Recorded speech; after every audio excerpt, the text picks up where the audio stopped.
notices from the church. We're live. Welcome, everybody, to the Mormon Newscast. I'm Rebecca Biblioteca. It is Monday night, 6 p.m., September 15th, and I am joined by my illustrious colleagues, Bill Reel and Radio Free Mormon. How are both of you this evening? Fine, thank you. Exceptional. Awesome. Excellent. We have quite a bit of news to cover. It's been, as we all know, a week of news. And I do want to bring up, if any of you have missed, we did a little pop-up newscast on Friday to cover some of the breaking details that were happening with the Charlie Kirk and Tyler Robinson scenario. And if you haven't seen that, go over to either of our channels, Mormon Discussions or Mormonish, and you can catch up there. We are going to be doing some updates tonight. So let's go straight to our slideshow, and we will get going right away. All right, here we go. Okay, I'll just go through these really quick. We are going to be covering tonight the church statements on the UVU shooting, some new developments in the Charlie Kirk shooting, new verbiage for LDS members announced, the miracle of the microphone, and the question, was Dieter dissed? And also, of course, some temple news. But our first news story is going to be some updates from Radio Free Mormon. Oh, so you won't be doing the church statements. Very good then. I didn't put those in. I'm not sure where they came from. Well, they've come from heaven, so I'll go over them. Yes, I think you should. All right. There have been a number of statements, several statements that have been issued by the church in response to the shooting of Charlie Kirk last Wednesday on September 10th, 2025. This is one that came out on that same day. It is with great sadness that we learn of the shooting that took place at Utah Valley University, resulting in the death of Charlie Kirk. Our prayers go out to his family at this time. We condemn violence and lawless behavior. We also pray that we may treat one another with greater kindness, compassion, and goodness.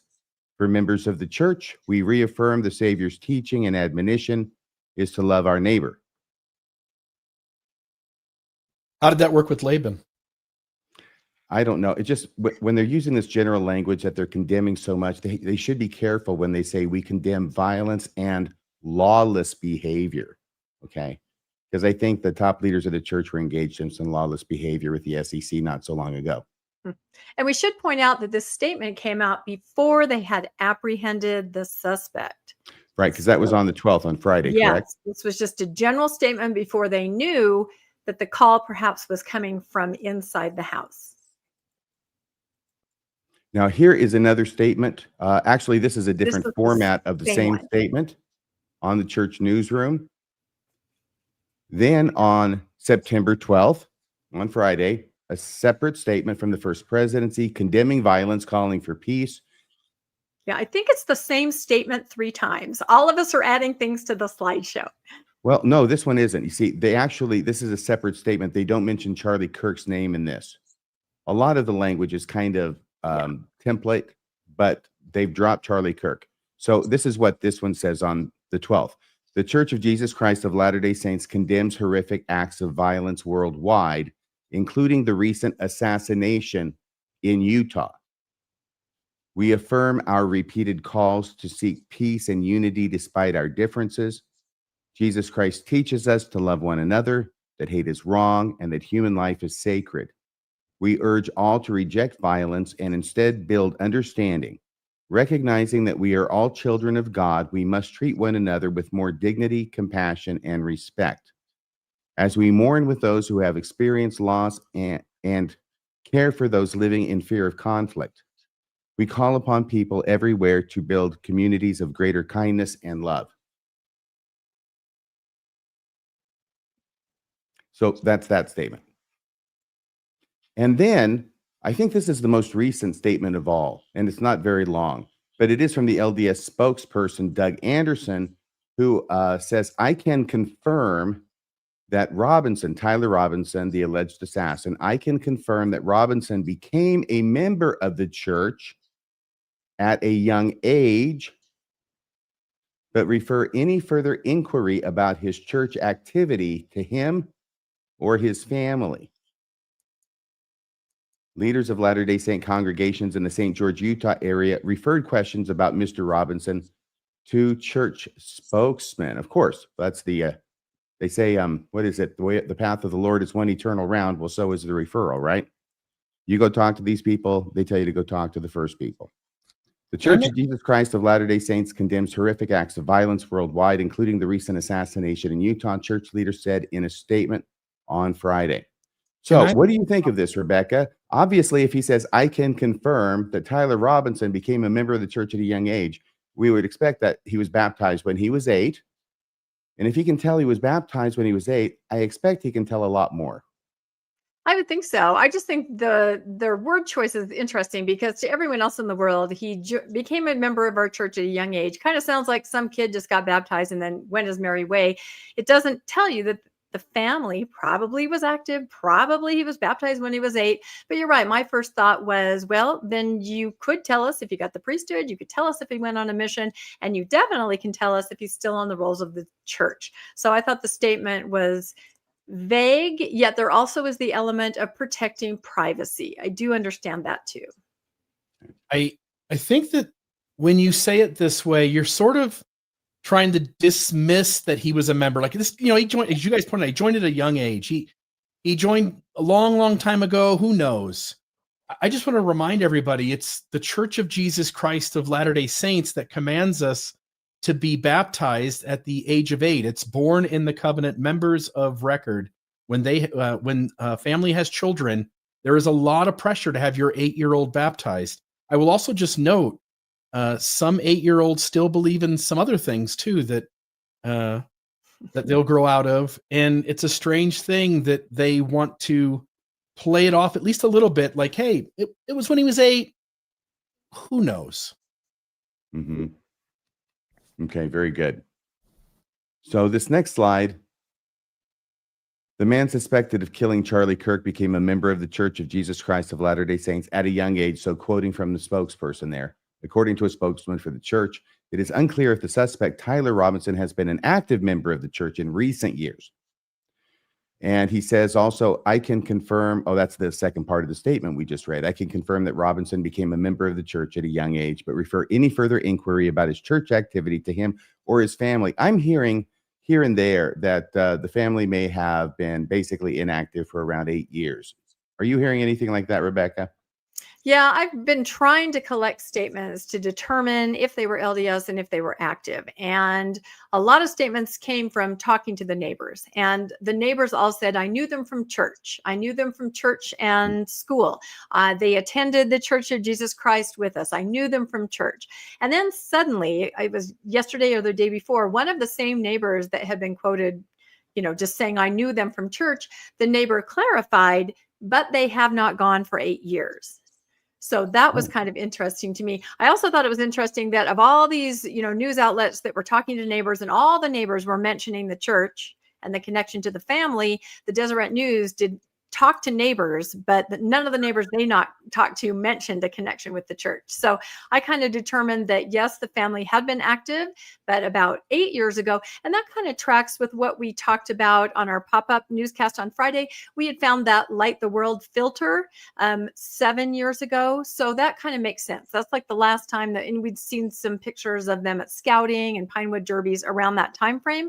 But after that, we don't exactly know their activity level. However, we do know that they are considered LDS by the church. That's about all we can say. Okay. And the church has a habit of hanging on to people far too long and counting them as members. Does the church care, about activity level in terms of whether they count you or not? They're counting a lot of people who no longer self-identify as Mormons. In other words, if you want to get the benefit of proclaiming to the world the proudness of going, we have 17 million people. Meanwhile, only 4 or 5 million of them are going to church, and maybe another 4 or 5 million don't even consider themselves Mormon anymore. It's an interesting thing when you want to count somebody and when you're looking for any way possible not to count them. Yeah, and you want to say anything about that, Rebecca? Yeah, I was going to say, I was trying to point that out to people because I did kind of go on a fact-finding mission just to determine, and this was one of the reasons I did it, because I was able to determine, and we'll show a slide, that they are on the rolls of the church. But I would have people push back and say, yeah, but they weren't Mormon, they weren't active. Okay, well, if you're going to say that, then the church is going to have to remove about 12 million people from their rolls. In one sense, they count them, they're not active, but they're on the rolls, if that's the definition of someone who's LDS, unless they're in the spotlight for something the church wants to distance itself from, and then they'll say, but they're not really. So I just kind of wanted to make that distinction for anyone that says, but they haven't gone. Well, neither have 12 million people. So it is an interesting kind of way to look at it. Yeah. He didn't have a testimony. Neither do a large percentage of people who no longer attend and no longer identify, but the church keeps counting them anyway. Mm-hmm. Yeah, I know. So anyway, here, I'm going to get to a few things that I got wrong on Friday, okay? This is mea culpa time. Actually, I did this on Friday night while the wound was fresh, but I'm going to do it again. This is my walk of shame. I got a couple things wrong. This one, there's a media release actually about this. It has to do with Tyler Robinson's dad's occupation. It was being reported that he was a sheriff or retired sheriff. And it turns out that no, there's another guy with the same name who is, but it's a different guy. Okay. And this became such an issue that on Friday, September 12th, Washington County Sheriff's Office did a media release on it saying on the relationship between Charlie Kirk shooting suspect and retired Washington County deputy. They say there isn't one. From Hurricane, Utah, information has been circulated indicating that a retired deputy of the Washington County Sheriff's Office, Matt Robinson, is related to the suspect, Tyler Robinson, involved in the ongoing investigation concerning the Charlie Kirk homicide. However, retired deputy Matt Robinson is not connected or related to the individual apprehended last night. There are several people with the same name, and this was misinformation generated from an unknown source. Okay, so we want to correct that one. Second one had to do with this guy. Okay, this guy apparently is a Mormon. Now, this is Jason Chaffetz. He's this guy. So I got a picture of him up there. Anyway, I had said he wasn't a Mormon. Actually, I said, I understand he's not a Mormon. I don't think he's a Mormon. I hedged it a little bit, but not enough. Apparently, he's a Mormon, and I didn't know it. So people have been commenting about it everywhere, and I've tried to like a number of those, but after a while, there were so many I couldn't like them all. And this guy, he went to BYU. Apparently, he was Jewish, converted to Mormonism, and is married to a Mormon lady, I think. There's a picture there. So he is Mormon. And those were my two big whiffs on Friday. Can I say Rebecca? Oh, I want Rebecca to explain this to me, but go ahead, Bill. Just if you go back 2 slides for a second. Oh, okay. Yep. Yeah. They tell you who it's not. And that's great. Like there was some confusion. I don't think we ever made this claim, but whoever out there was claiming this was the guy, this isn't the guy. Okay, so be it. Dad still talked to somebody. And that person, we were told, was a connection between law enforcement as well as in the ministry of the LDS Church. And nobody's chosen to clarify who that is. So distancing who it's not, great. That's great but you also could add more information and tell us who the conversations did occur with. This is a manifestation of the game of hot potato that's going on fast and furious right now. What was it, Rebecca? Oh, I can shed some light on that because I looked into that too. So I think the reason it matters when we thought the father was in law enforcement is then we were all questioning, why did he go to someone else who was a pastor / person in law enforcement? It was a little confusing about what was happening. Once we found out he's not in law enforcement, he's just a business owner there in the area. Then I started looking to see who perhaps he might have reached out to, especially since we heard that Tyler was saying, he would do anything instead of go to prison. It was a very charged situation. And so I was able to find that there is a member of the bishopric in their ward who's a neighbor who barely just retired from law enforcement in that area. And it's possible that he then moved on to be, we heard U.S. Marshal, right? I don't know for sure, but I know there was at least one person in the bishopric that had a career in law enforcement. So that's a possibility. But you're right, Bill, they're really not telling us anything about any of that. Mm-hmm. Yeah, this is something that can happen early on as a story is getting pieced together, that one person, there's two people involved, one of them is in law enforcement, and then somebody remembers all the details except for that one and puts it on the first person that's in law enforcement. and then they becomes both of them are in law enforcement, and so on. So anyway, there you go. Let's update on a few other things that have happened since then. Actually, this was Friday. Can you explain this to us, Rebecca, what this is? This looks like Stephen Pinecker. It does. And he released a video. It was titled Charlie Kirk's Killer, Not a Member of the Church of Jesus Christ of Latter-day Saints. And he did that Friday, I believe. What can you tell us about this? Yeah, I can explain this. Steve and I were both on a thread with someone who has a source that should be able to tell if somebody is on the rolls or the records of the church. And the person told Steve and I at the same time, doesn't look like he is. Well, I mean, Steve isn't crazy like I am. And I'd been doing tons of research and digging into things. And I kind of weighed the two sources and thought, you know what? I have so much on this side saying that he is. I'm just going to kind of not put something out and jump on what this source said because I'm not sure that's accurate. So I did not put out a statement saying he's not a member because I believed he was at that point from everything that I'd kind of gathered. Nothing definitive, but just a large amount of evidence from neighbors and things. But Steve was going off a very credible source that just happened to, in that moment, get it wrong. So he was just putting out news from a source that he thought was correct. And I had mentioned this on Friday night show, Mormonism After Dark, when I also mentioned and apologized for the two mistakes I made. Because I wanted everybody, I don't know if I played it. I mentioned it. I did. I mentioned it. I didn't play it because I wanted everybody to know that we're getting all these different,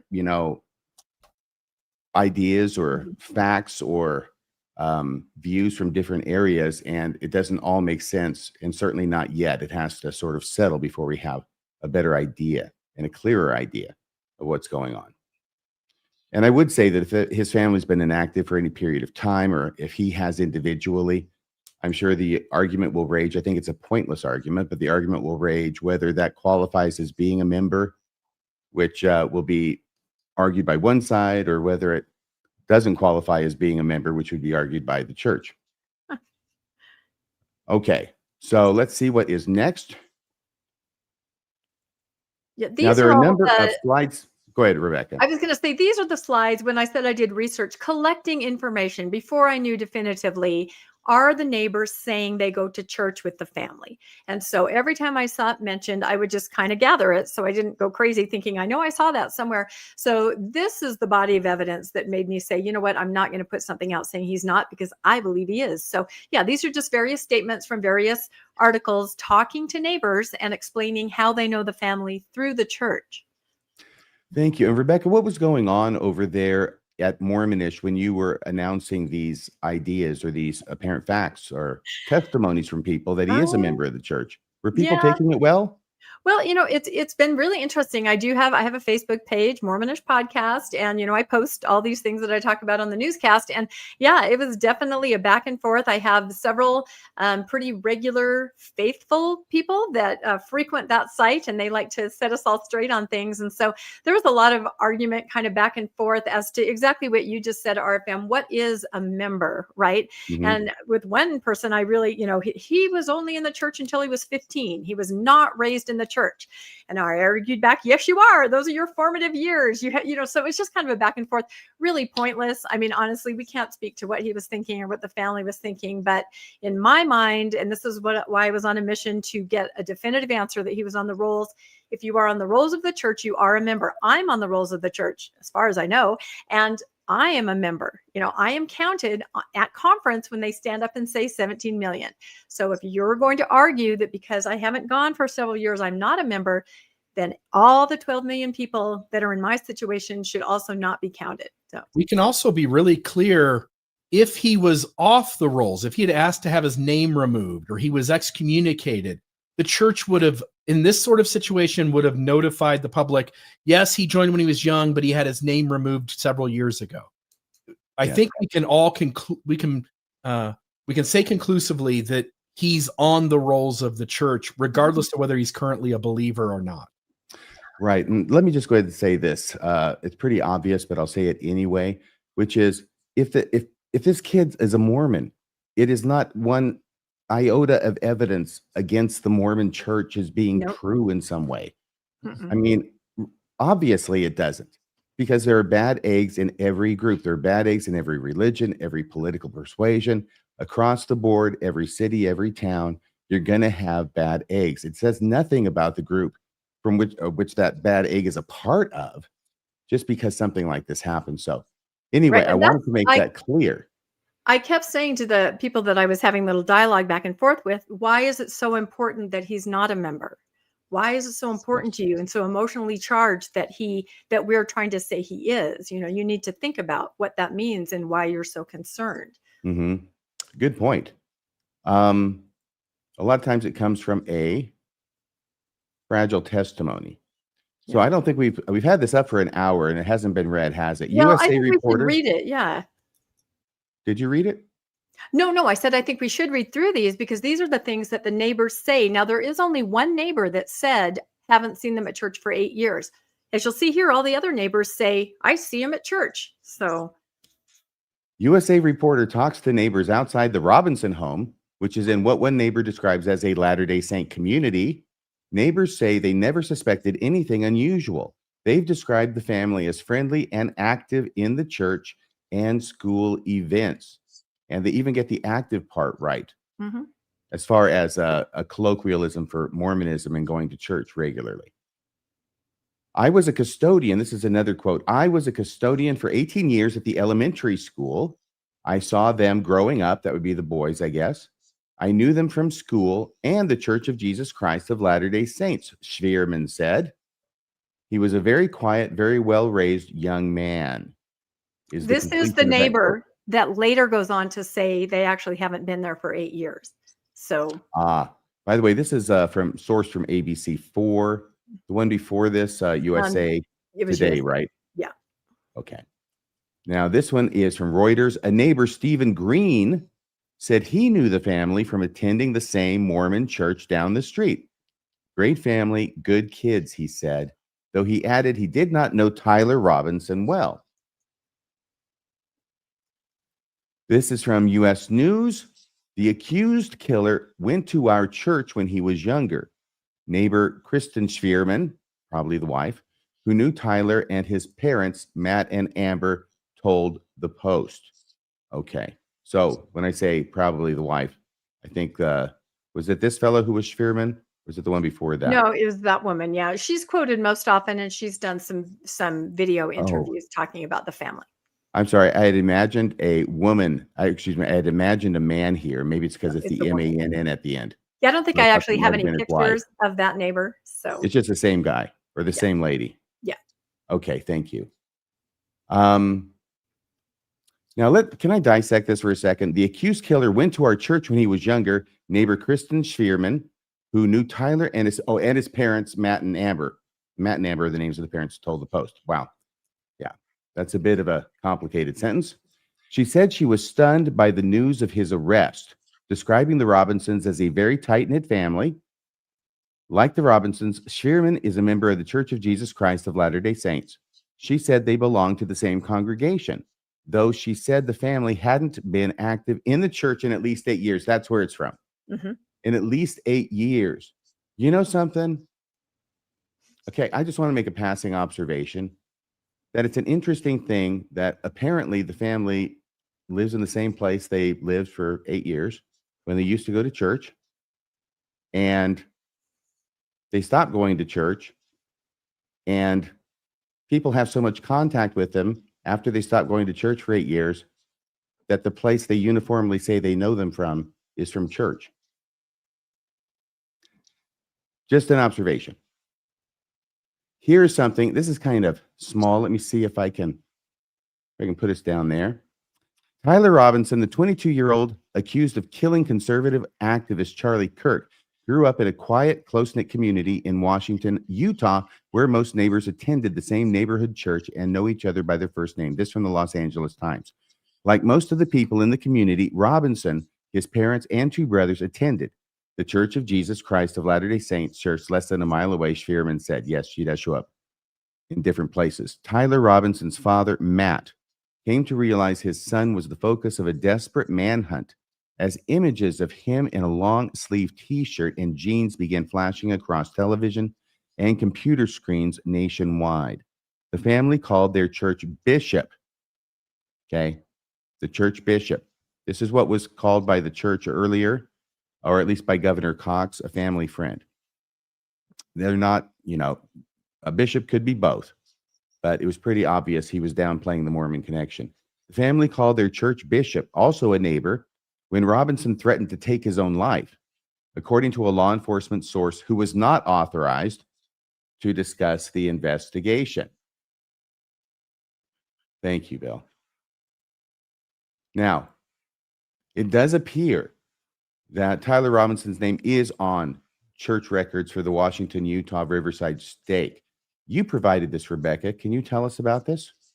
Well, this was what I was trying to get all along, just not anything to do with the family or to invade privacy, but simply to kind of hold the church a little bit accountable for not saying this is a member of our church. I just wanted to show that he was. And so, yes, I was able to get in contact with somebody who's in the stake, who is able to look at the records as easy as that. Everybody has their name on the church directory if you're on the rolls, and there are the names. I also had a clue before because somebody had put on a news source that he and 3 or 4 other brethren had gone to Tyler's house to minister to him. So the only reason you would minister to someone is assigned is that you would have his name on the roll and then you'd go. And he said in the article, Tyler told us to F off. And later you see this same individual giving personal information about Tyler and his living situation and things that he's seen. So that kind of popped up today. So the minister who also watches very closely, I guess. But yeah, there it is. Screenshot. The person sent me a screenshot and there it is. Enough said.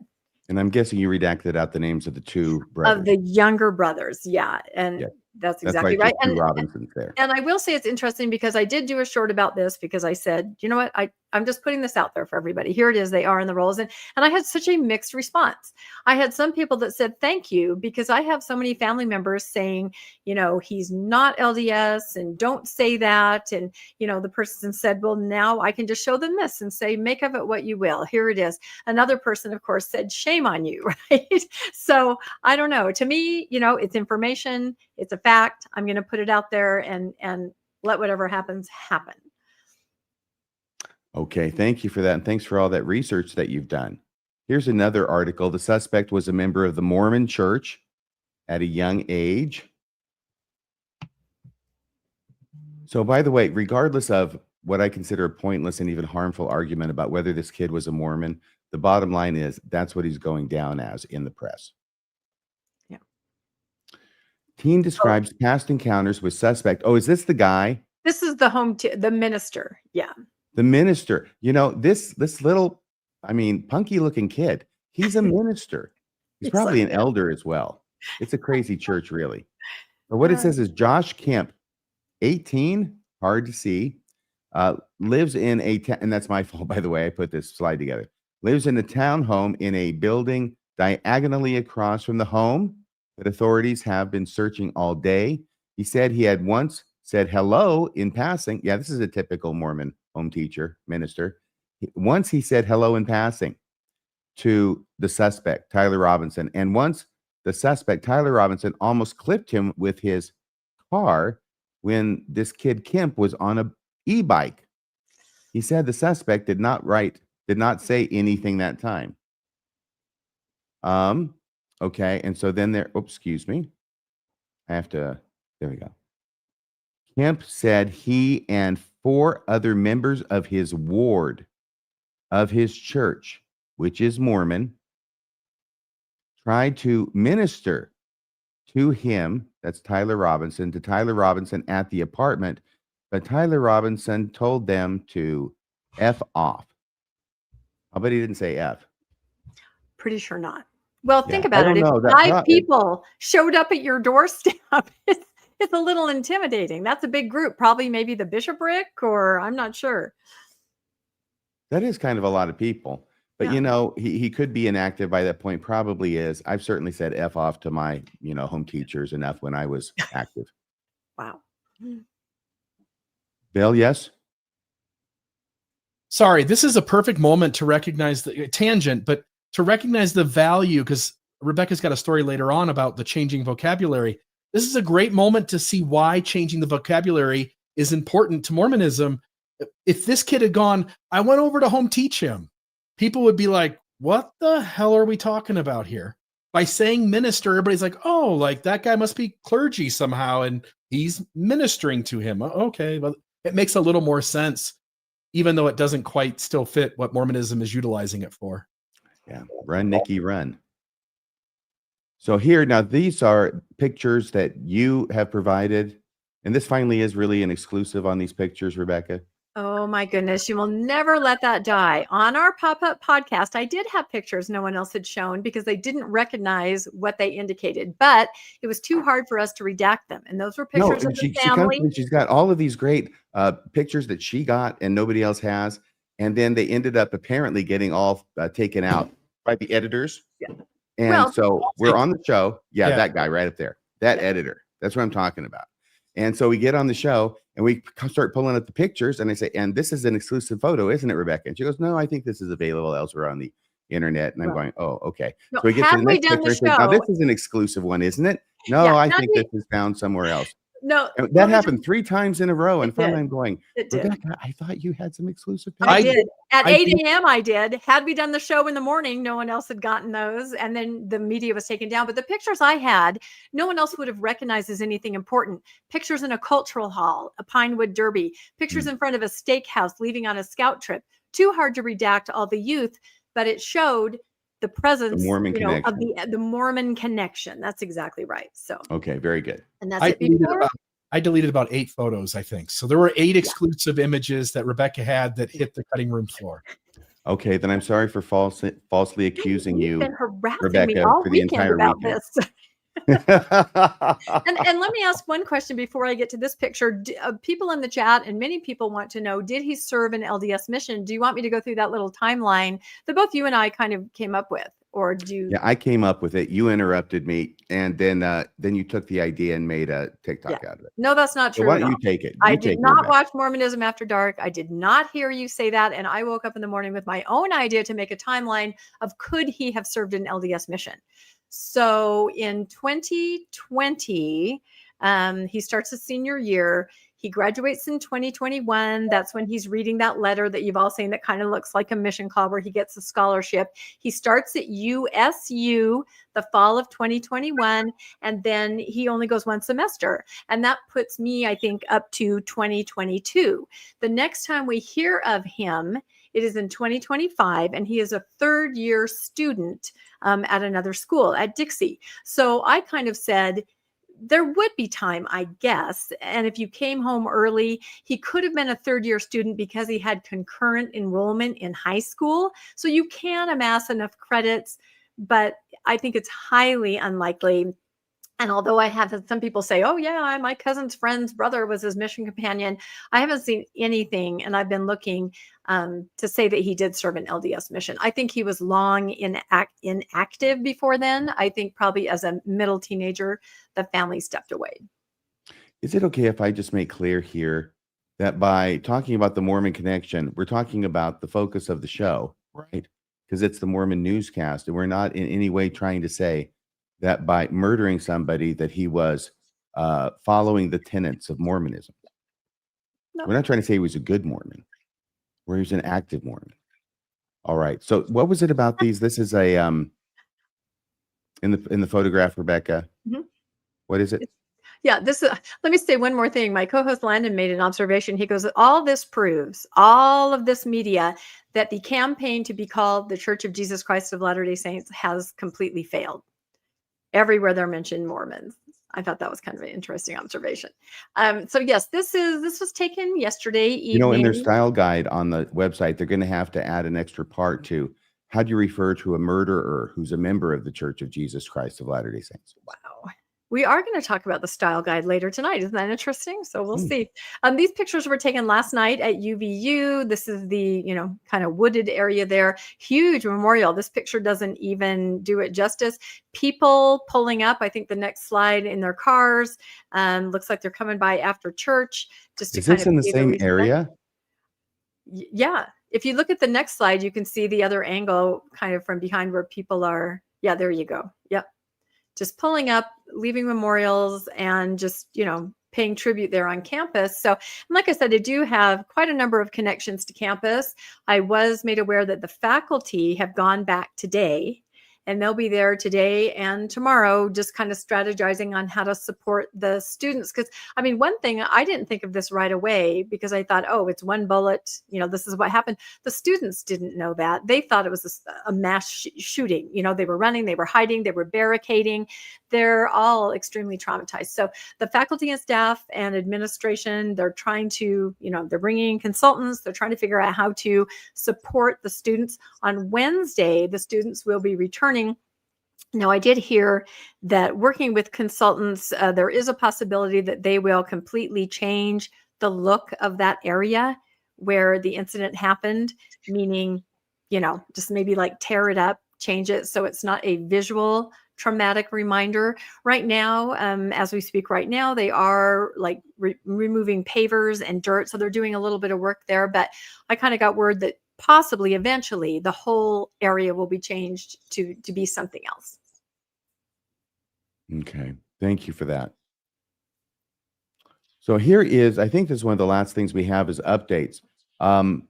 As all of you, I'm sure, have heard, this is from the Daily Mail.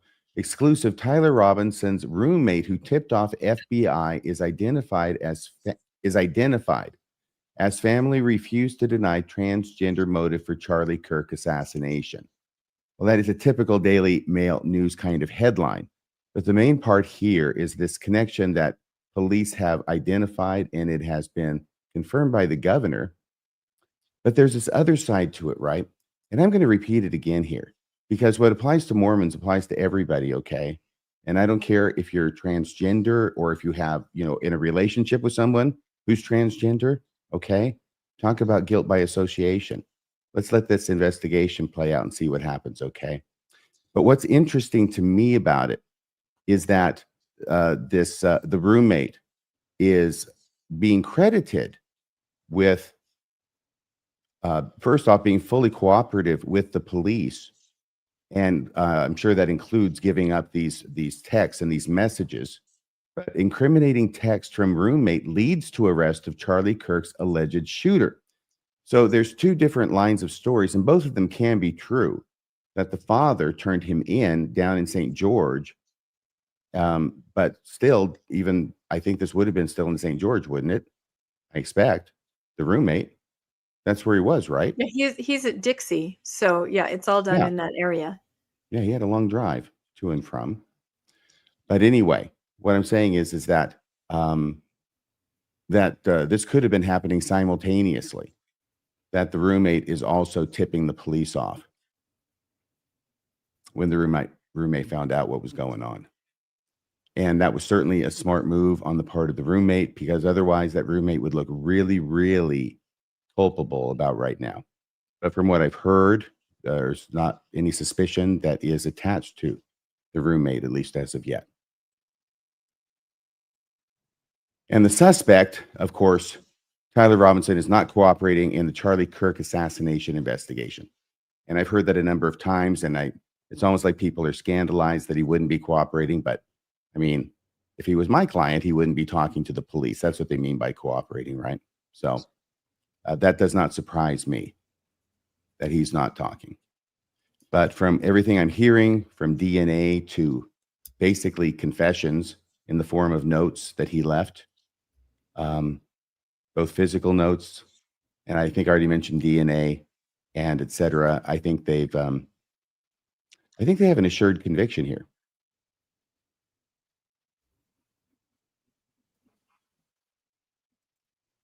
Okay, and that's the end of that particular story. Turning it back to you, Rebecca. Yep, and I think then Bill has some stories that are kind of adjacent to this to go into. But yeah, I mean, thanks to everybody for all the research everybody's doing. I don't think we can say enough what a horrific situation it is on all sides. Yeah. Just two things here. So this was just a little side article, and we had already talked about this happening in Washington, Utah. The article is Inside the Sleepy Mormon Town, which I think is a strange phrase. I don't think it's derogatory, but it sort of sounds like everybody's asleep at the wheel there at Washington. But the town Charlie Kirk's alleged killer called home. Washington is coming to terms with the fact Tyler Robinson, the prime suspect in the murder of conservative activists, it's one of its own. I think they're sort of trying to say it's a small town. It's quiet. Nothing ever happens there. I'll just note this is the same geography. I'm not sure if Washington was where it is, but maybe right there adjacent is St. George. The Jody Hildebrand and Ruby Franke whole escapade took place there. And there's, by the way, the population in Washington, Utah is 28,000. So it's not like you're a really tiny little town, but it is a little quiet there usually outside of the Ruby Franke and Jody Hildebrand escapade, as well as this thing happening. I will note, you said something the other day on our newscast about a bomb threat. And I saw something again that verified to at least some extent that was the case. The news report said that the law enforcement had gotten a call about some threat to the home or neighborhood, and the police had asked all of the residents who were standing around to evacuate the area near the home. So the Robinsons, right? Yeah, so it makes a lot of sense. And I will just pipe in here. Anybody out there, can you recognize how much turmoil the entire family's feeling? You said something about that the other night at our Mormonism After Dark show, but yeah, Tyler Robinson destroyed 2 families. Yeah, and people want to, and this happens in every incident that happens out loud in front of the public eye where someone does something, but then people, in an effort to hold that person accountable for the thing they did that was awful, there's always this effort to reach out to the parents or the children or the siblings or somebody, the spouse, and make them feel like crap too. And it's a strange thing to me because this family is already in turmoil, learning that their kid had gone off the edge and taken out somebody as an assassin, sniping them from whatever it was, 200 yards away.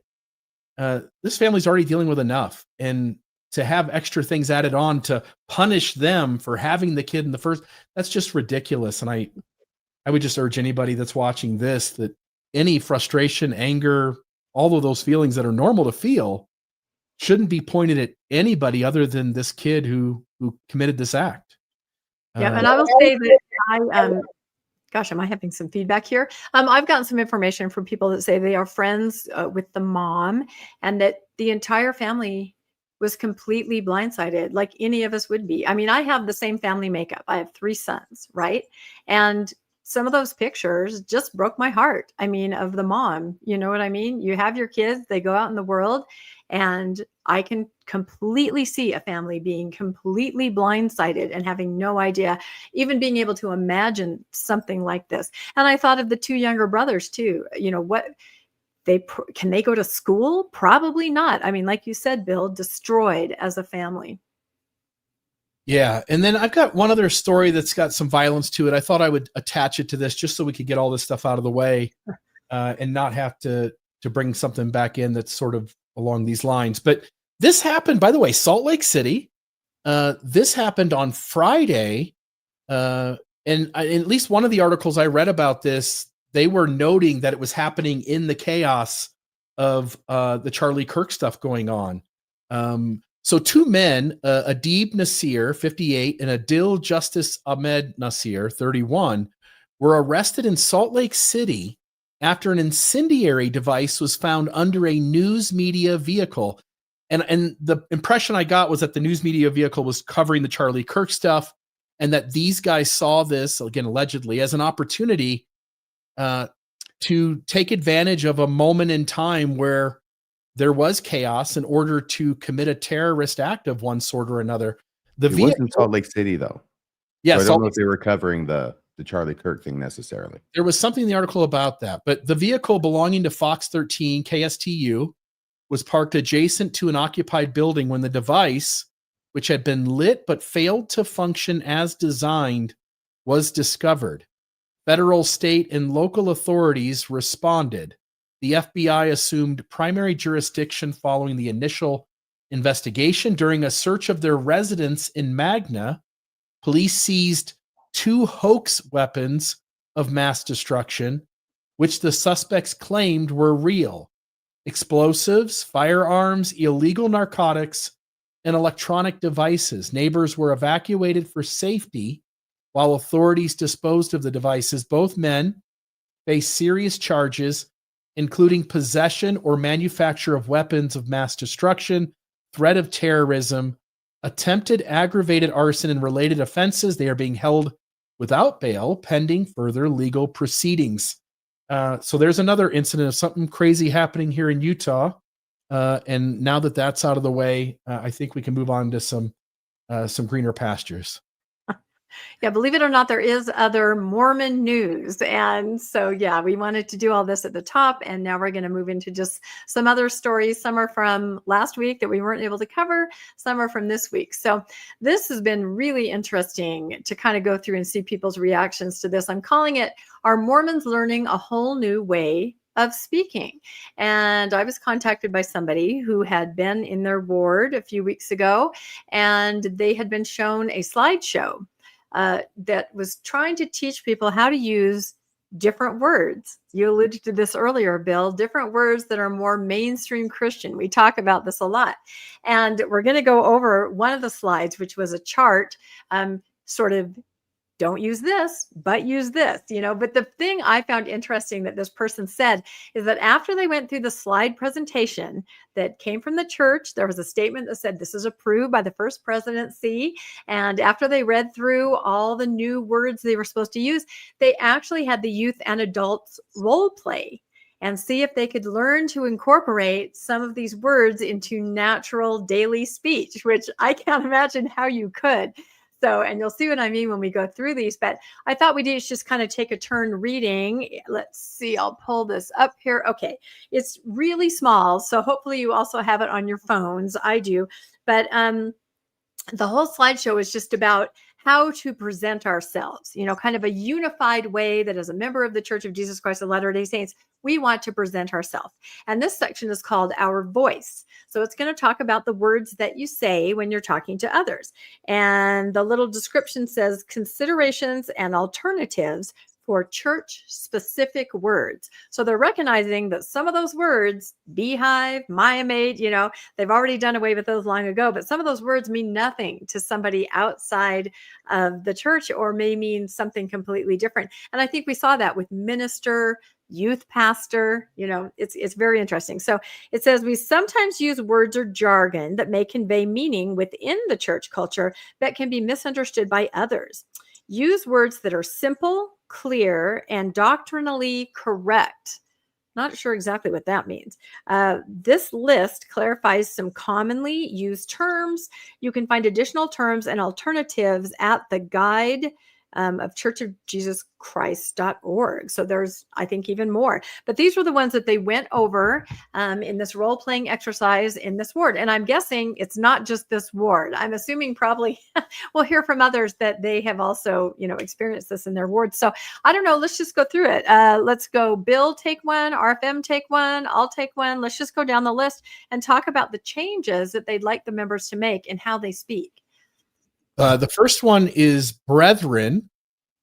Try using church leaders or prophets, apostles, and so forth, or simply men or priesthood holders. For example, several priesthood holders may participate in an ordinance. See also priesthood below. I think the men one is funny. Like, let's not even acknowledge that these guys are Mormon guys with priesthood power. Let's just call them men. Yeah, I think brethren is such an old-timey word. It's so archaic and kind of off-putting that nobody knows what they're talking about. So they want to distance themselves from that because it's confusing. Is the next one me? Yeah, brother or sister. Okay. We'll just go down the list. The next one's you. Brother and sister. These terms are appropriate. Oh, thank goodness. We don't have to get rid of that. Brother and sister for communication within church organizations. However, we do not assume that people of other faiths want to be addressed with these terms or want to address us this way. I never, ever felt that way, Rebecca and Bill. Is this a Mormon thing? Do other Mormons call non-Mormons brother and sister? I can see you going, hey, brother, maybe we're so used to it that perhaps we would. Mm. I mean, okay, I'll give an example. One of my kids in elementary school called his teacher sister so-and-so because, and probably she was LDS, it was Utah County, but you're so used to saying it at church, right?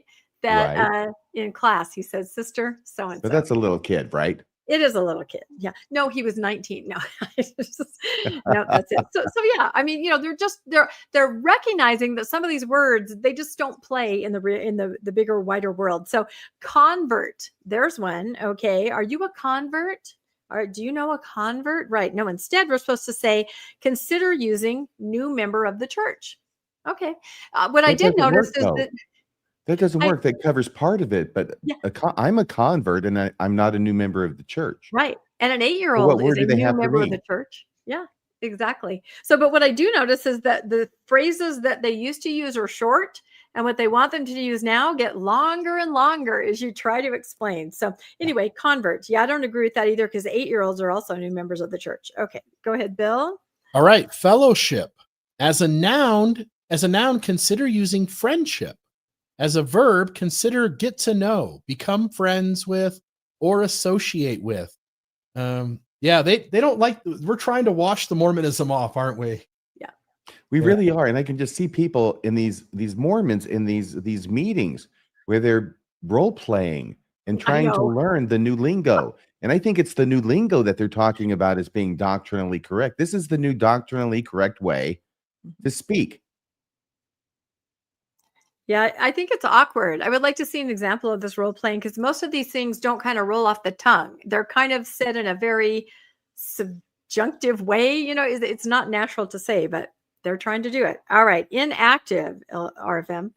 Yeah, and by the way, why is inactive on there? Because we changed that a long time ago to less active.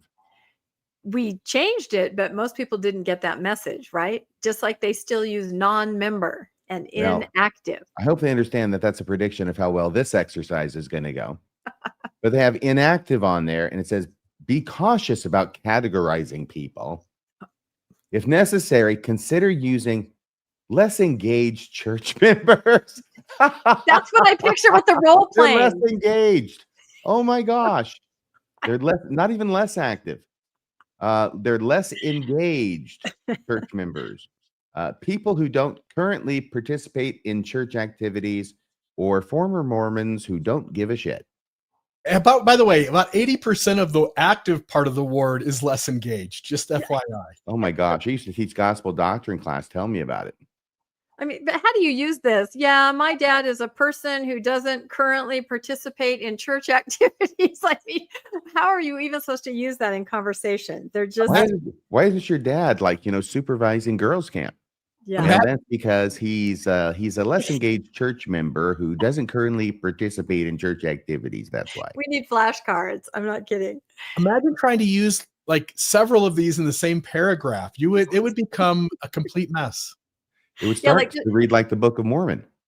like Yeah. a word council. So, brother, describe the new neighbors that you just met. Well, one is a less engaged, one is a currently, yeah, you would never get through it. You wouldn't be able to. Okay, investigator. I think we have all seen this popping up in missionary letters over the last couple years. A different word for investigator says the term investigator may feel impersonal. And in some cases, it may imply secrecy or government action. What? So I didn't make this up. I I promise. have never ever thought, is this like in some other place where calling a person an investigator might imply government action?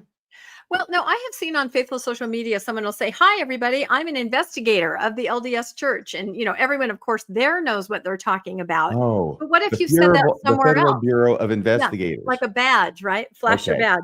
Anyway, so instead we're supposed to consider visitor, neighbor, friend. Friend is what I hear all the time, and so on. But again, visitor, neighbor, friend, that isn't specific to missionary work at all.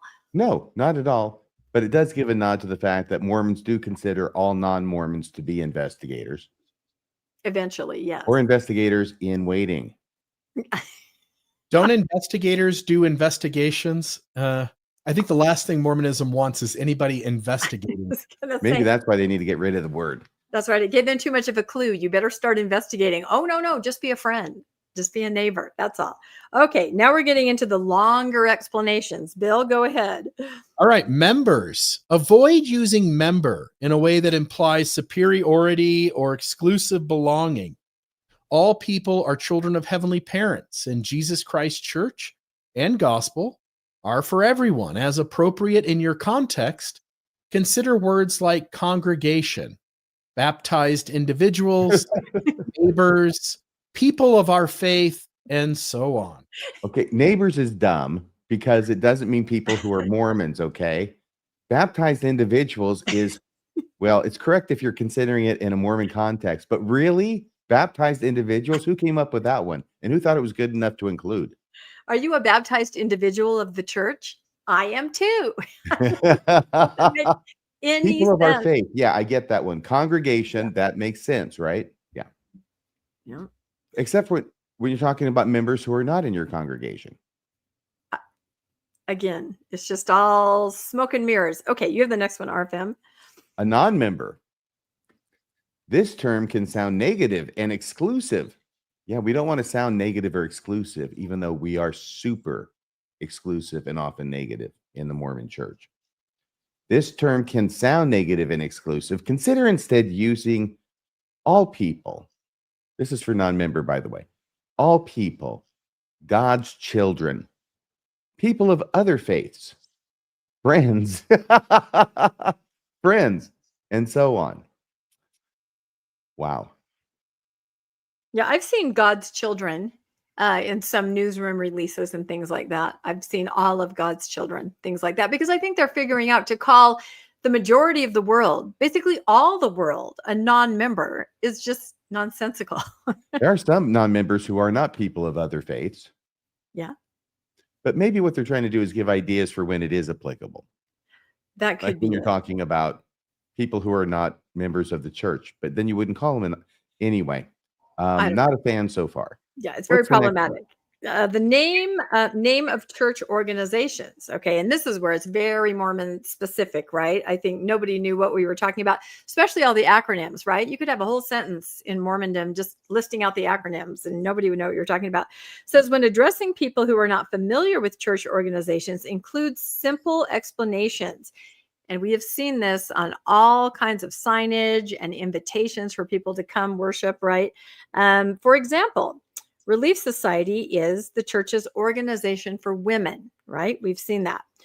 Primary includes Sunday school classes for children. Ministering is a way we care for each other. So they're just trying to make it clear. One that really bothers me is Bible study. I've seen that a lot recently, even on Google. When you look up a ward, it'll say, come to Bible study, second hour. You're not studying the Bible. You're studying the D&C, but you're calling it Bible study. There's a 50-50 chance you'll be studying the Bible. Well, they do try to insert the Bible, and missionaries always advertise Bible classes, Bible study. Whereas I'm telling you, 20 years ago, Bible was almost a dirty word. You didn't use it. It was very secondary. Okay, two more. Bill. All right, preside. Be mindful of improper uses of preside that may suggest superiority or an incorrect presumption of authority. To preside means to serve and teach with gentleness, meekness, and Christ-like love. That's not true. To preside in Mormonism is to be the highest priesthood leader in that meeting. Right. And it is to oversee that everything follows the rules and procedures that have been set out for meetings. I'm going to suggest you can't preside unless you are superior. Right. Right. And why do people have to stand up for general authorities, the highest authorities that are presiding at meetings? They insist that they stand up. That's what gentle and meek people insist upon. It's almost like they're setting us up so that at some future point they can change something else and this will now fit. Yeah. the last one that you're going to read, RFM, I think this is the most important one. And I think this is what they're trying to prepare people for. And over we hear when you want to change an organization, you have to change from within, and you first change the words. You change them slowly, carefully, what they mean. That's how you shift large groups of people, much like, a dog watching a flock, right? And kind of leading it where it goes. You change the language. This is classic. Now, priesthood. As a noun, priesthood is the authority and power of God. God grants priesthood authority and power to his sons and daughters to help carry out his work. Why do we need the lesson? Tell us what we should say. It should not be used as a synonym for men, priesthood holders, brethren, or quorum. Priesthood may be an adjective to describe these and other words. So, in other words, they don't like it. I've heard this sort of talked about and remarked on and maybe criticized occasionally in the local church about calling, saying the priesthood will now pass the sacrament. Yep. When it's, what you mean is the holders of the priesthood here will pass the sacrament. Right. But it looks like they're making it official now. Yeah. And I think what they're trying to do, somebody in the chat picked it up, sons and daughters, right? The priesthood is for the sons and daughters. They're trying to remove it from something that only men have. They're trying to make it a power, and individuals can access it. If you read it carefully, it says the priesthood is given to sons and daughters. This is why I think that last paragraph is very important as far as the shift. They no longer want you to think of a priesthood holder presiding. They want you to think of a lovely power from God that can be accessed by everybody. So it sounds less exclusive. Very interesting. Remember, we covered not too long ago, 3 months ago or so, we covered the fact that it's now women who are leaving the church in droves. Exactly. And that now the men in the church outnumber the women. And the church, if it's going to resolve that, it has to figure out ways to give women more value in church. I remember that passage. It's in the Epistle of James. It's the 2nd chapter. It's about faith and works, where it talks about, and I'm thinking about saying that women have the priesthood and not giving it to them, where it talks about faith without works is dead. And, how does it help somebody if I say, go your way, be you warmed and filled, notwithstanding I don't give them anything to eat or anything to put on, right? How does that benefit them? Because I'm just saying, go and do this and be warmed and filled. And it doesn't. And similarly, faith without works is dead is the argument. And I'm wondering, how long is it, Rebecca, I'll ask you, that women in the church are going to be happy with being told they have the priesthood when they don't? Well, and this is exactly what this kind of passage is for. You can do a lot with words and explanation, and then influencers who continue that narrative. See, we do have it. Read this. It's for all of God's sons and daughters. It doesn't matter that you're not actually experiencing it. They're telling you that you are. And that does go a long way until it finally doesn't. But it definitely pacifies people. And I've seen so many faithful influencers say things like this. We do have it. We access it through our, our temple covenants and our marriage. And, they think they have it. But I still think girls are going to start passing the sacrament. So I think they're moving the needle. I think they're trying to do it. And this language kind of just, leads everybody along, keeps the masses happy. Anyway, interesting. You guys should all let us know if you have seen any of these changes, or, maybe take a screenshot of this and go practice these in your own home, right? Or don't. All right, let's see what we have next. Oh, is it my story again? Oh, boy, I had a lot of the stories today, didn't I? Okay, so I told you that we were going to talk about the style guide. Do you guys know what the style guide is of the LDS Church? It's where they tell you that you need to say the Church of Jesus Christ of Latter-day Saints, damn it, the first time you use the name of the church, and after that you can use these other things that we tell you can use. Exactly. But not Mormon. Yep. And here it says it's written for editors and writers. And it just tells you how to appropriately refer to people in all situations and things. So I have some old-timey pictures of some editors. So we will not read through this, but I'm telling you, the style guide has a lot of information. It really tells you what they really think and what they're insisting that we do and say and how we think about things. So this is on one page and that's another page. There's all kinds of topics there that you can see that they want to weigh in on. But one caught my eye the other day that I just thought was, well, it made me laugh out loud. And then I just thought, oh my gosh. Okay. So we all know who this is, the silver fox, right? Dieter Uchtdorf, there he is. So this is from the church's style guide, and it's talking about when a general authority has said a quote and you want to write about it and say that so-and-so has said this. There are instructions from that, extremely specific instructions. So this is in section 1317. You can look this up. And it says, when introducing a quotation from a living general authority, usually give the title of his current position rather than the title he held at the time he made the statement. So if Elder Cook made a statement when he was but a bishop, you don't say that. You say, he's a general authority, and then you can give the statement. This is if they're alive. It says an exception might be made for a historical account if the title held at the time of the event might be most helpful to the reader. So, for example, nearly 4 decades ago, President Thomas S. Monson examined the significance of our pioneer heritage. So that's a perfect example. He is the president of the church, but 4 years ago he said this, and they're just letting everybody know. 4 decades ago. Yeah, before he was president, right? Yeah, that's what they're saying. Before he was the president, but now he's the president. So you know that he was a president in embryo. So his quote is important. These are all ways to show you that you should or shouldn't listen to these quotes. So here's the line that just, at first I was like, what?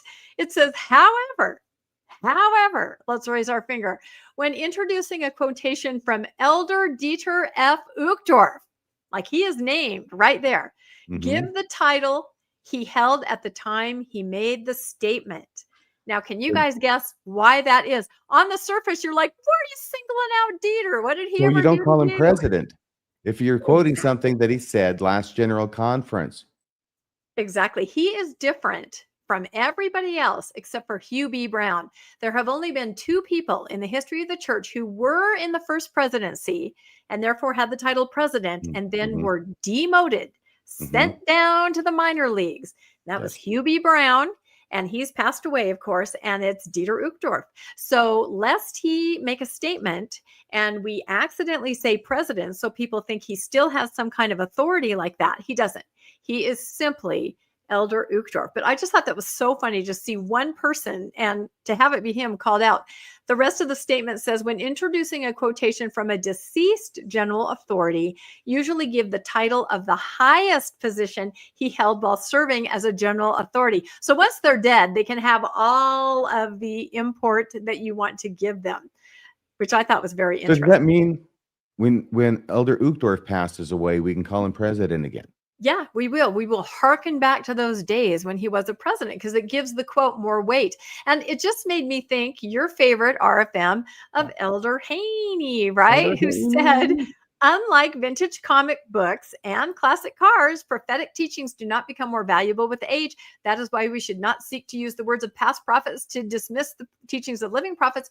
But it's interesting because once they die, you can quote them with their highest level, that they achieved at the church, which gives a certain level of importance. So that's what I thought the style guide was going to say. I thought it was actually going to say there, when introducing a quotation from a deceased general authority, don't bother. Yep. That's what I would think it would say too, because we've pretty much been told don't bother, right? Which is why Brigham Young here is saying, say what again? But I have talked to, faithful podcasters and influencers who just say, oh yeah, it's whatever the prophet says today. Whatever it says today. I don't care about what happened yesterday or last year or 20 years ago. It is today. And tomorrow, it'll be tomorrow. Well, let's hope he wakes up in a good mood. Yeah. Let's hope so. I think this is very disadvantageous for Mormonism. And it's this angle, which is lots of church leaders, when they become the president of the church, they soften up from the degree of things they say. And we have lots of stupid things that Ezra Taft Benson said about civil rights or, whoever. I think it's to Mormonism's advantage to have members refer to those teachings under the office that person held when they said it, rather than assigning prophet, president of the church, seer and revelator to Joseph Fielding Smith during the 60 years of bullshit that he said, excuse my language, but the nonsense that he said from 1921 until he became president of the church in the 70s. I know it's Yeah. just a style guide, but it's as if they're saying once you get there and you get the golden ring or the brass ring or whatever it is, and you become president of the church, everything you've ever said in your life now becomes scripture. Yeah, and I don't think you want that. You I think don't you want wanna that. walk away from it. Mhm. Right. And they have walked away from it over the pulpit, like this statement from Elder Haney. But the style guide seems to show that if President Nelson said something as a deacon that somebody happened to write down, they could literally attach his prophetic title to that statement. So, and I can only imagine that would be problematic. So I'm not sure, but if you guys You got haven't ever done it, look up that style guide. I'm telling you, just in capitalization, do not capitalize heavenly parents. Do capitalize heavenly father. Don't capitalize heavenly mother. Do you see what that means? It tells you everything. wait a It's second, kind of Rebecca. freaking Are dumb. you kidding around, or is that Oh actually in the no, I'm style not guide? kidding around. No, I'm not Okay, kidding now around. say it again, please, because I Yeah, didn't realize exactly. that you were actually saying what's in the style guide. Yeah, I have it memorized. Did I mention that? I have it all memorized. So no. Okay. No, as I recall, because I remember kind of going, oh my gosh, yeah, Heavenly Father was capitalized and Heavenly Mother was small, meaning, plural or not as important. So there's a lot of things that you can learn from just what they want to capitalize and focus on. So everybody go take a look. It might be an By the interesting way, episode for any of us to do. okay, I wanted to say one thing here, okay? You got these pictures up here, these two guys. You got Elder Haney and Brigham Young. Which of these two guys wins in a cage match, Bill? Oh gosh. Oh, Brigham Young is Yeah. bringing a javelin to the fight. Yeah. So He was badass. I'm not messing with Brigham Young if he's angry. Oh my Yeah. gosh. I think he would be very angry hearing this talk from Elder Haney. Yeah, I think he would. That's why he said, "Say what again?" That's right. I mean, even though he probably had more of a Napoleon, complex, because I've read, I wish someone would do something on this, some research that he was not a very tall person, which kind of changes my perception of him. But yeah, I think he was Well, I like can see both of ornery his as a hands. badger. I can see both of his hands. No Napoleon complex. Yeah, okay, that's probably true. Ooh, next story is Bill's. Believe it or not, Bill is going to tackle some of the current social media. This is awesome. Yeah, just a couple little stories here. The second one you brought, actually, both of these we were talking about in the chat and brought to my attention. And I thought I'd throw these in just so we could have a little bit of culture in our newscast tonight. Taylor Frankie Paul is the next bachelorette. So that's interesting. The Mormon Wives star is nervous and doesn't have notes of how this works. So ABC, in trying to capitalize on the Mormon Wives, has added Taylor Frankie Paul as the next contestant on The Bachelorette. So that'll make for another interesting season of little Mormon innuendos in and out of the show. And I will say there's backlash on this because Bachelor Nation, is a group that has high standards and high morals, and they don't necessarily think that she represents, I don't know, a good Christian woman trying to find a man, right? She's had some problems, some run-in with the police. She's kind of pretty dramatic. Obviously, it'll be huge for ratings, but they do question, is she really an appropriate representative for Bachelor Nation? Yeah, well, I'll leave that The up. purity test for these contestants, I had no idea. Oh yeah, no, you have. I watched maybe season 1 through 37, and then I quit. So my favorite is the Golden Bachelor and the Golden Bachelor, and they're in their 60s and on the back side of life, on the back nine. Hey, wait. This is the best side of life, pal. You just wait till you get here. There was a huge scandal about the last Golden Bachelor because he said something like, "I don't want anybody over 60, and I don't want anybody that's had a hip replacement." He was not very nice. Yeah, no, seriously. And he's like 80. I don't want anybody over 35. Maybe I could be a Golden Bachelor. What do you got to do to apply for this gig? You'll have to drop Wendy. Or you know what? A lot of them just kind of She's put their girlfriend on hiatus and then they go on so that they can get the fame. I'll send you an application. She's also very tired, and I hope she's asleep by this point. Hi, Wendy. And then just sort of side by side with this, the Secret Lives, as if that wasn't enough to capitalize on the Secret Lives of Mormon Wives, they are also adding Jen Affleck and Whitney Levitt to join with Dancing with the Stars. So it's becoming just a Mormon genre from 4 p.m. until midnight over there at ABC. Okay, now I'm jealous. Can't get away from Mormonism. Oh, you want to be on Dancing with the Stars? I wouldn't say no.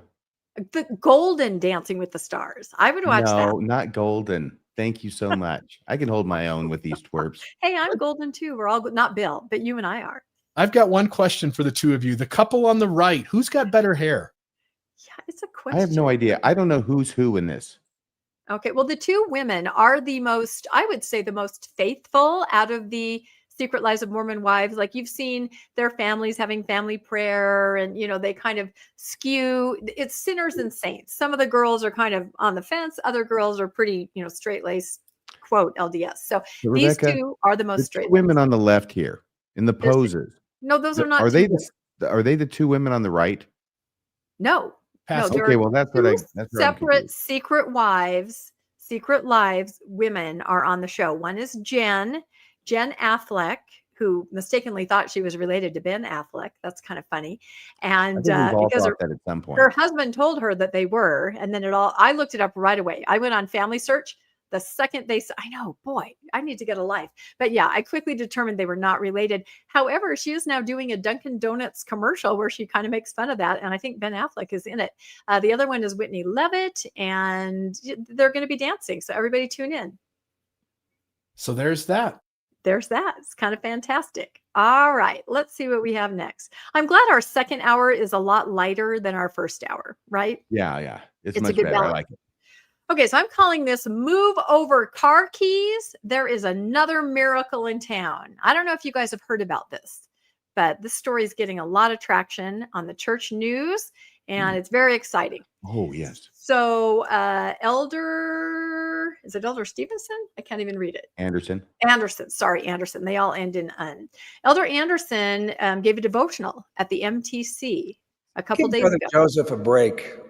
Yeah, exactly. And he's addressing 2,000 missionaries there, right?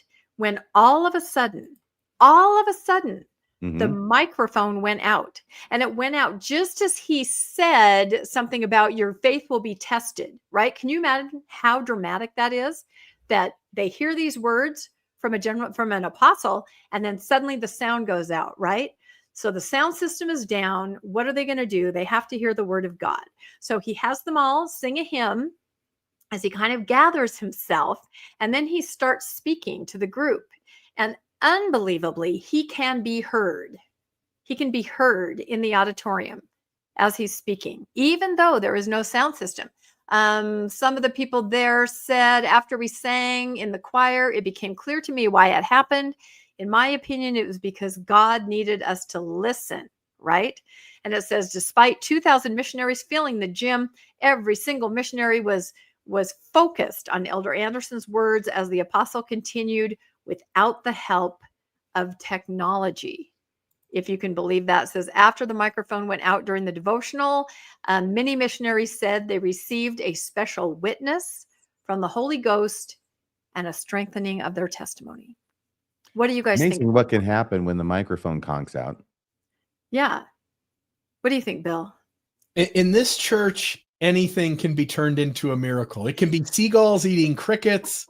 It can be a bunch of people going into a cold river and living until their 80s after helping a few people cross. It can be the faith not to be healed can be a miracle. Yeah, and they go so far as that if Joseph Smith describes the person who gave him the plates as a salamander that then transforms into a human personage and smacks Joseph several yards, that fits perfectly with an angel sent from God. Yeah, it does. And do you remember this story, the slide that I have up here? It reminded me of the gnat. Jesus of Nazareth. Yeah. Elder Gay got up at a devotional with youth and said that in college he had killed a gnat like that. He felt bad. He knelt and prayed, and the gnat flew off. It was living. He flew off to the hospital. Yeah. So, I guess you can find a miracle in whatever you want, and that's fine if those kids were inspired, and that's wonderful. And I will tell you this, I spoke to an architect who was instrumental in designing some of these auditoriums. I know, I really have way too much time on my hands, but this person said this particular gym is created with kind of a raked floor to help sound, and also sound dampers in the ceiling. So Mhm. there were some things in place to help a voice carry, even if there wasn't a Well, microphone. yeah, if everybody will shut the hell up, you can actually hear someone talking. That's the That's right. lesson. And By the that's what way, this happened. may be the same room. I'm not sure if it's the same room that was there when I was at the MTC back in 1979, November and December and into January, but that was a time period. If that's the room that's off to the right from coming in the door, hallway off to the right, then when I was there, that entire floor was level. It was all flat. There were no risers like I see in that picture. And that's why I don't know if it's the same room. If it is, then they put those risers in, which of course would make it much easier to hear because everybody then has a more direct line of sound. Well, my suggestion is maybe one of us go hold a devotional in that same room without a microphone. And if we try to speak and they can't hear us, because obviously God wouldn't help us, then it really was a miracle. So I vote for you, RFM. It's not that hard to hear people if you'll just be quiet. And when the thing, Rebecca, and if everybody's going to be quiet because the the power goes out, then now all of a sudden everybody's listening. And now Exactly. you can hear things that you might not have thought you could have heard before.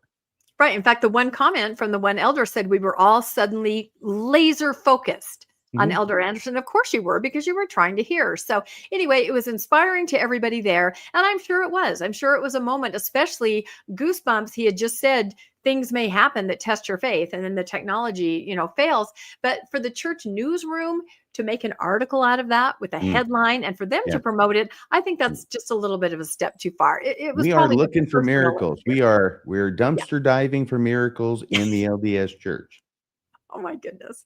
Yeah. Well, one man's miracle is another man's dumpster dive. Is that what we're saying? So, all right. I think we have, does Bill have, yes, Bill has another story, and I have a couple more to round us out.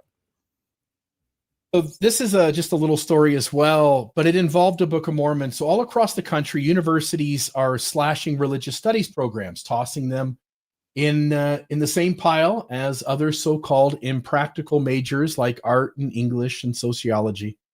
But as Mira Fox points out, there's nothing irrelevant about studying religion. These programs give us the tools to see how belief systems shape politics, identity, conflict, things we're all living through right now, whether or not we admit it or not. Now, what's the reason that she's interested in religious studies? Well, she says that her own story of choosing religion as a major after getting a Book of Mormon from her grandmother, even when people said it was a waste of time. So she's thinking about going into religious studies. Grandma gives her a Book of Mormon. I don't know if she was trying to share the gospel or what the story was there, but it helped sort of motivate her that this is what she wanted to get into, is religious studies. Now, I'll just say she never read the Book of Mormon, and I'll note that here. She says she never read the book. Growing up in Washington, D.C., she watched how evangelical Christianity was changing the political landscape and wanted to dig into what was really going on. For her, it was never just about theology. It was about understanding how religion connects to power, culture, and justice. And I think there's plenty of that, by the way. I think religious studies is an important topic to understand how politicians, the political landscape, and the general population are motivated to nudge in one direction or another in terms of behavior or voting tendencies, those kinds of things. Well, here's the kicker. When schools cut these programs, it has real consequences. Without strong religious studies and Jewish studies departments, as it mentioned specifically, students lose the chance to learn the history of and the context that helps them spot prejudice, anti-Semitism, and misinformation. Now, that's what the article said. I'll just note that often it's one thing if you come in like religious studies and you say, let's talk about all kinds of religions and how they motivate people to do certain things. I also just want to note that it is often religion itself that creates prejudice, anti-Semitism, and misinformation as well. But far from being expendable, Fox argues religious studies might be one of the most relevant and urgent fields we got today. And that's the cover of the article there in the blog forward. Everyone thought I was crazy for majoring in religious studies. Here's why it matters more than ever. And she points anecdotally to getting a Book of Mormon, although she essentially says it was useless to her because she never never read it. So there's that story. Just a little side piece for you guys. I think a lot Well, of thank people you that so get a much. Book of Mormon don't read it. Yeah. She may be overselling it a bit. I'm not sure. Yeah.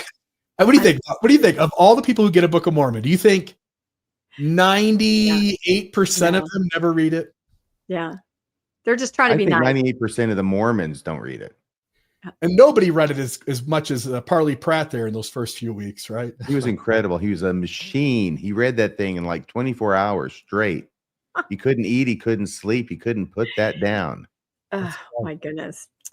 Well, I have two more stories very quick, and I could not leave the newscast without talking about the two things that I talk about constantly. I won't even make you guys guess. It's temples and garments. I seem like I have got to touch on those at least. So just to update everybody on Heber, we talked last time about how construction has started and the pumping of the water. Well, the Utah Supreme Court has accepted the lawsuit. They're going to hear the case at least. And so we'll see. I'm not sure when that's going to be, but they are going to hear the case. And they do sort of say, the lawyers, that this could impact a lot of people in the county, depending on how they vote, because again, the temple was on county land. Instead of going to, any kind of vote or the city, they just went straight to the county, and the county with a legislative development agreement just said, sure, do whatever you want. No dark skies, height unlimited. So this could impact other things going forward, but it is going to the Supreme Court. There's a beautiful picture of beautiful Heber Valley, and then just picture a ginormous building right there. So I don't know, any thoughts from you, RFM, about it going to the Supreme Court? This is what happened to Cody. They went to the Supreme Court. This is what Lone Mountain tried to do in Nevada. They all eventually trickle upwards, but are usually stomped down. What I understand when it says the state Supreme Court, its decision to retain the case is the latest development. So I think that's probably a good thing, because if the Supreme Court's retaining the case, I think it will resolve things more quickly. Typically, they don't retain anything. They send it back down for the courts to do what they tell them to do. And then they wait for them to do that. And then if there's another appeal, then it has to wend its way up to them again after years and years. And so this is probably a good thing. I think it will make things go faster. Yeah. And again, it's what happened in Cody, and it's what happened in Nevada and Lone Mountain. So yeah, not Fairview. Fairview's headed to district court eventually, I hear, in October. So, okay. Speaking of, that's interesting. I'm going to cover that next time. We'll go around that. Okay. So what's going on in Fairview? Will the sewer back up the LDS temple construction plans in Fairview? And what's happening there is that the LDS Church has submitted their site construction plans. Remember, we talked about all that. They can appeal, they can apply for their plans, but they can't get the building permit from Fairview until everything is complied with according to the conditional use permit. They do not have the final approval from Allen on the sewer. Now, you probably don't remember, but like a year and a half ago, we talked about how Fairview doesn't even have the sewer to support the temple. They will have to, because it's kind of on the border, tap into Allen's sewer. And Allen said anecdotally at the meetings, yeah, that'll work out, but they don't have approval yet on that. And it's very possible that Fairview and Allen will have to work together with an interlocal agreement to work out how that is going to happen. This could delay things because the church does not at this point have any sewer as far as their plans go. Well, it's a good thing these two towns like each other so much and they can work together. Yeah, I think Allen and Fairview can. Now, if it was McKinney and Fairview, that I've learned a lot about. That's a different story, but we'll keep you posted. Things are just trucking along. So that was temples, then garments. I can't leave it without mentioning it. Do you know who this lovely woman in this picture is? You can probably read the little note there. Oh, yeah. Now I can. I could not tell from looking, but I read it. This is Elizabeth Smart. We all know who Elizabeth Smart is, and she looks absolutely fantastic. She's posted a picture on her social media. They're in Italy, and she and her husband having a fantastic time. And somebody commented, "Man, those new garment tops are wild." Because if you can see the picture, it's pretty much a like a halter kind of a dress, a tube top dress. And of course, somebody has to call out, where are your garments, right? It's garment shaming because Okay, that's what's going on. When yeah, this person she's says, "Man, those new garment tops are wild," they're Mhm. pointing out that she doesn't have garments on. Exactly, because I mean, and there has been speculation on this. She has said, I think, stuff about coffee or perhaps having a drink, and people are always trying to scrutinize, right? They're always trying to scrutinize the so-called Mormon celebrities to see if they really are active or what they're really doing, right?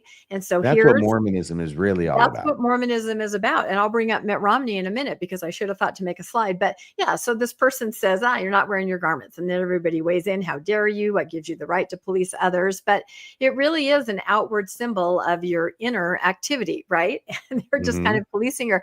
But For inner conformity. Exactly. Speaking of watching people, I don't know if you followed this, and I don't have a slide, but Eli McCann in the Salt Lake Tribune wrote a satirical article about this exact thing, that we look at people that used to be in the church or maybe are on the borderline or we don't know their status, and we say, oh, look, they're not doing this, or oh, look, they wore that, or oh, look, they're drinking it was a joke. And as part of it, as a complete joke, he said, or Mitt Romney hasn't attended church since 2005. It was just taking it to the extreme, right? Of the stories that we make up as we try to, understand what these Mormon celebrities, where they stand. So Mitt Romney just read that line. And he was upset, and he put out a post very quickly, and he said, oh, no, we are active. We love our church. We love our ward. We attend the temple. We serve. We are Mormons. This is an unsourced article, right? Okay, I'm so sorry, Rebecca. I was trying to pay attention. So this I know. involves Mitt Romney. It's hard to pay attention to me. And there was an article that accused him of not going to church since 2005. No, he just did the same thing that Mitt Romney did. It's a satirical article about those of us that watch people who are in the church, and we look for signs of their activity, just like we just did with Elizabeth Smart. So someone's making a joke. And as a joke, he said, yeah, like, have you heard? Ha ha. Mitt Romney hasn't even gone to church since 2005. It was obviously satirical about how ridiculous we are for trying to put these judgments on people from things that we see.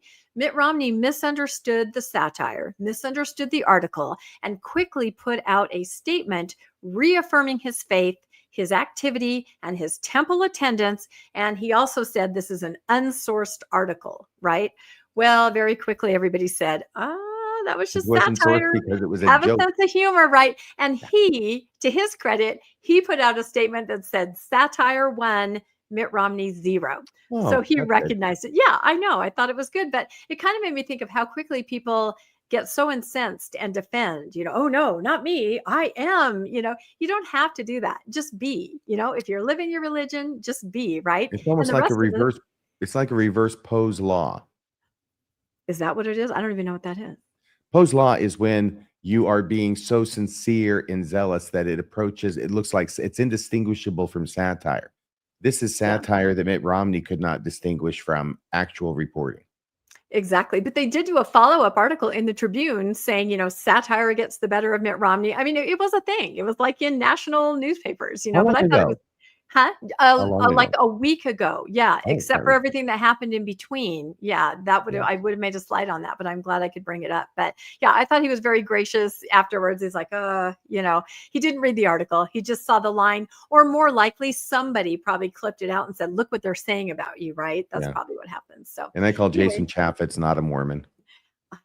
There's so much to keep track on, and we're called every second of it, aren't we? So anyway, I think that's the end of our stories. I think we've done it. I think we've accomplished it. Let us go into just a real quick preview of what's coming up next week for all of us. We have quite a bit. Let me see. Okay. Did you want to talk about yours here that you already put out? You seem very quick to skip over my slide. I didn't. Somebody else clicked it. I would never skip over you. I did not. I swear. This is the thing. This is the RFM that went up Saturday. Okay.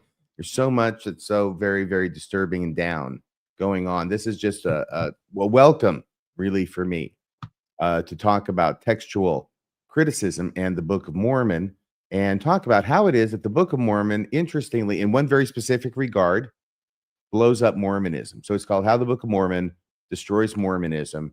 And I use some of the techniques I learned from my reading of David P. Wright. And that's already out. Homage to David P. Wright. And that's already out, right? Yes, it is Yeah. out. Okay, so everybody go look that up. That is already there, along with the newscast that we put out on Friday, right, with some additional information. So on Tuesday night, 6 p.m., always the time slot for Mormonish, we are talking to former Chief Temple Architect Laura Lee Hall. The title is Mormon and Transgender, Former Chief Temple Architect. It's a Q&A, actually, with our book club group, and it should be really good. And of course, some of the things we address from her perspective is everything that's coming out in the news so quickly right now. So her perspective is extremely interesting. You're going to want to tune in to check that out. That's Tuesday at 6 p.m. Mountain Time. Then you guys have Wednesday night. Wednesday. These are my favorite episodes to do. These are a historical deep dive. This is the Mormon Endowment, Sacred or Stolen. And what we'll do is we'll go through all of the quotes, including putting as much original documents up on the screen or the earliest place that we can find these quotes. And we'll just see, it's the idea that Mormonism argued from its inception, once the endowment was, conceived, that the endowment was a restoration of Masonry's corrupt ritual, going back to the Temple of Solomon or further back, maybe even as early as Adam and Eve in some of the quotes. And we'll just test if that's true, because since then, Mormonism has self-acknowledged that we no longer hold that point of view, but I just want to convey how strongly we did hold that point of view in the early part of our history. Yeah, and It's going to be exciting. I looked over the slides today. Some ideas came to me as I was looking at them. Excited to share those as well on Wednesday evening. Excellent. So there's that. And then we've got Mormonism After Dark on Fridays, 8 p.m. No thumbnail for that, but we're having a lot of fun doing those. And the last one, I think, is at like 11,000 views. So I think we're picking up some traction. So I love it. That's awesome. Yeah, All and right. the last 10 minutes when I did that thing about, the story I told, we're going to package that up and release that as a 10-minute. It's not as short, but it's a 10-minute video. That'll be released tomorrow morning. We got calls for that to be done. And so we're bending the knee. We're doing what you want. So this is a story that you shared on Mormonism After Dark, but it's a little segment Yes. that you're going to put out. Oh, okay. It's a message from RFM. Well, we can all use more messages from RFM. Goodness knows I get so many of them. That's right. Well, I think we did it. We came. Some We of them saw. are even nice. Exactly. So a percentage. I was going to say we came, we saw, we conquered. I think we did it. We covered the news. Any final statements for either of you about anything? And then we will sign off. No, but thank you so much for having me on your show tonight, Rebecca. It's been a privilege and a pleasure as always. I'll just wrap up saying that in the live chat, I'll put it up on the screen here. Also, it's in the YouTube description. Please consider supporting our efforts. You can go to the Mormonish link there, donorbox.org /Mormonish-podcast, or you can go to the HTTP, the donorbox.org /Mormon-newscast. The top one donates to Rebecca in the Mormonish channel, the bottom one to the Mormon discussion channel, to RFM and I. And we really do need those donations from you guys. If you like the show, want to see it go far into the future, us covering the news on a weekly basis, please consider becoming a supporter of the program by donating at one or both of those links. Oh, thank you. And we absolutely appreciate every one of you that do donate. It's amazing. We love you all. So, all right. Thanks again. We're tuning out, and we will catch you next Monday at 6 p.m. for more news on the Mormon Newscast. Thanks all. Bye. That's a wrap for this week's edition of the Mormon Newscast. We appreciate you tuning in and sharing this time with us. Keep the conversation going and stay informed on all things Mormonism. Until next week, wishing you peace and joy. See you next Monday at 6 p.m. on the Mormon Newscast.